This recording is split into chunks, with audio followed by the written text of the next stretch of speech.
તો ગુજરાત સરકારે રોજિંદા કામના કલાક 8 થી વધારી 12 કરવા કરેલા ખરડાના વિરોધમાં સુરત જિલ્લામાં ભારતીય મજદૂર સંઘે કલેક્ટર કચેરી પાસે વિરોધ કર્યો। આગેવાનો ખરડાને સળગાવીને તાત્કાલિક રદ કરવાની માંગ કરી।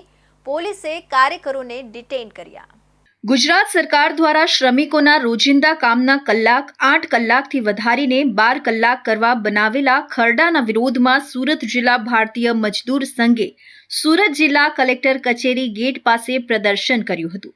પોલીસે તમામને ડિટેઇન કર્યા હતા। શ્રમિકોના રોજિંદા કામના કલાકો વધારાના વિરોધમાં સુરત જિલ્લા ભારતીય સંઘ દ્વારા વિરોધ કરવામાં આવ્યો છે। મજદૂર સંઘના આગેવાનો અને સભ્યોએ સુરત જિલ્લા કલેક્ટર કચેરીની બહાર જમા થઈને આ ખરડાને સળગાવી હોડી કરી હતી અને તેને તુરંત રદ કરવાની માંગ કરી હતી। ઘટના સ્થળે દોડી આવેલી પોલીસે સંસ્થાના કાર્યકરોને ડિટેઇન કર્યા હતા। આ ખરડો ગુજરાત વિધાનસભામાં મંજૂર થયો છે, જે ઔદ્યોગિક શ્રમિકોના રોજિંદા કામના કલાકમાં વધારો કરે છે। સરકારનું માનવું છે કે આ પગલાંથી ઉદ્યોગોને ફાયદો થશે અને ઇન્વેસ્ટમેન્ટ આકર્ષિત થશે। તેની વિરુદ્ધમાં મજદૂર સંઘ નેતાઓનું કહેવું છે કે આ કાયદો શ્રમિકોના હકો પર હુમલો છે અને તેમના શોષણને વેગ આપશે।